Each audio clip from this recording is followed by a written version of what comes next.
Hey, Michael McWhirter. Nick Robinson. It has been a while since I've heard that old classic Sega chime. What are we looking at here today? This is Sonic Mania. This is the new 2D, old school style Sonic the Hedgehog platformer that Sega announced last week at San Diego Comic-Con. Yeah, and if I'm not mistaken, you actually got the chance to go hands-on with this game. Is that right? Yeah, I did. I messed around with it for a few minutes. This is me playing right here, back in the old Green Hill Zone. You may remember. Let's talk about this, because this is sort of Green Hill Zone as we remember it. Like, for the first half of this video, I thought it was almost exactly the same, but there's a lot of small, strange changes. So this game is like a project that is being worked on by Christian Whitehead. Is that his name? The Taxman right. guy? Yep. He's the dude who's been responsible for all the really, really incredible, like, 16:9 perfect, beautiful Sonic 1 and 2 remasters that have come out over the past couple years. And this game is like kind of a weird. I get the sense that there's new content here, like all new stages and all new levels, but also these sort of remixed, mashed up versions of existing Sonic stages. Yeah, that's exactly right. And I can't really say what the major differences are here between this and the original Green Hill Zone. It kind of just looks like what I remember it looking like. Right. Although, like, you getting a fire shield from Sonic 3 and Knuckles is definitely one major difference. There's a lot of like little things like that. You've also got like the spin dash, obviously, and then that new drop dash move that they showed off in that trailer. Yeah, I actually spoke to Christian Whitehead for just a few minutes after they had announced the game, and he kind of talked to me a little bit about what the goals were. But basically, he was saying that, like, what if we made a Sonic the Hedgehog platformer for Sega Saturn hardware? Okay, all right. Yeah, cool. And so that means, like, 60 frames per second, like, increased animation. I love that you stopped there to check out the different animations for like standing on a ledge and making sure the foot tap was still there. Well, yeah, I wanted to see if they'd mix things up a little bit. It's so funny too, because the Sega that existed during the Saturn era wasn't really interested in what if we used this hardware to make a beautiful, perfect, like nice looking 2D Sonic game. They were like, as like everyone was in that era, they wanted to do something 3D for the most part, and this is like. This feels very much like an exploration of that. Like, you can see little things, too, like the ring animations are these beautiful 60 FPS rotations, and and here's another major difference right off the bat, is that there's I don't know if this is the final way it'll be laid out. Obviously, this is a demo for Comic-Con, but here's a boss battle at the end of an Act 1, which is pretty non-standard, I feel like. Right, and it's not a boss battle that I'm familiar with. No, this is the original Sonic. It shares some of the kind of the swinging pendulum stuff from Green Hill Zone, but then there's so much getting a item box at the end of a level, Sonic 3 and Knuckles style. There's just like it's this really weird, kind of fascinating blend of the first three, or I guess the first four mainline Sonic games that I feel like you couldn't make if you weren't the biggest Sonic fan in the world.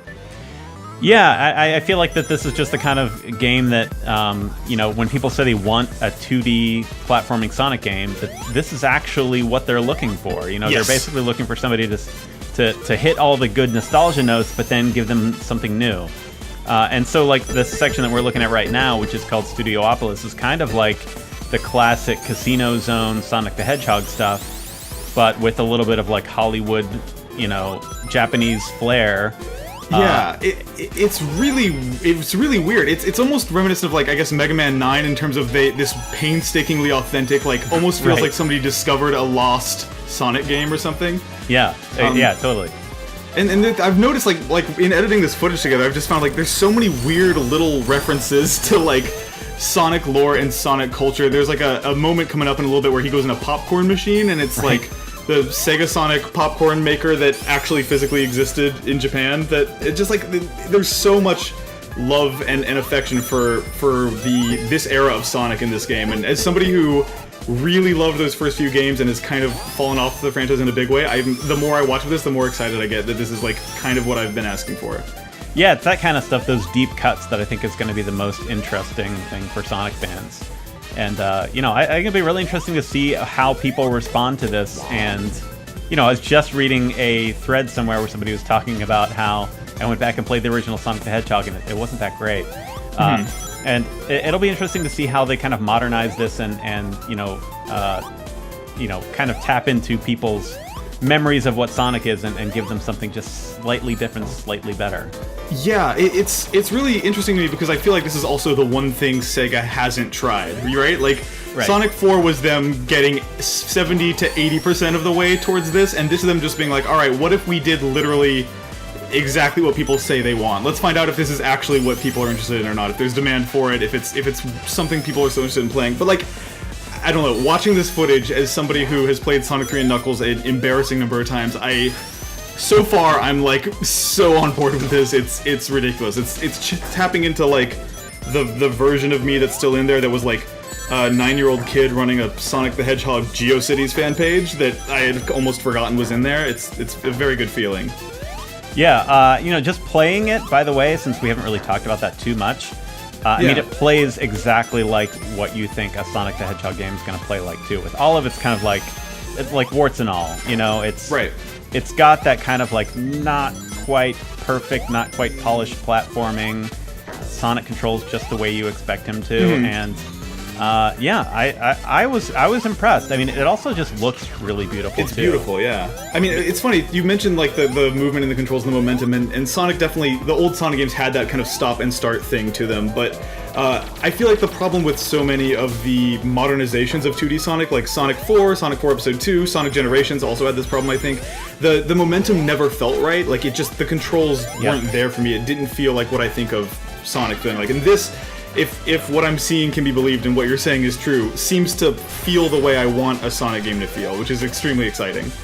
Yeah, and I think it's a good, answer. I also like that there's a Hornet truck there, which is I'm assuming is a reference to Daytona USA. Right, and there's also like when he gets in the Hornet truck, the sound effect is like a Sonic spin ball sound effect when you get into one of the little launcher things. There's so many little affectionate touches there. It's almost a bummer that the name Sonic 4 was already taken, because this is a way better Sonic 4 than Sonic 4 was, based on what we've seen so far.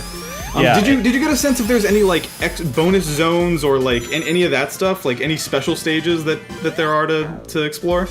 You mean kind of like those like 3D style stages that were in other Sonic games? Yeah, like I'm curious what would happen if you hit a checkpoint with 50 rings, or if you jump through a hoop at the end of the stage. Like seeing what they pick and choose is kind of the most interesting part of this project to me. Yeah, I didn't see any of that, but as you can tell by some of my performance here, like I didn't really play super well. Well, there you go. I would imagine that's going to be in there, considering how slavish they're being to all these like nods to classic Sonic games. So I'm really not worried about that. I'm sure it'll be in there, but really the only things they showed were those 2 levels at Comic-Con. Awesome. Cool. Well, I'm super excited to get hands on this game. This is coming next year, right? Yeah, early 2017. All right, awesome. I am super looking forward to getting my hands on this. Thanks, Michael. Thanks, Nick.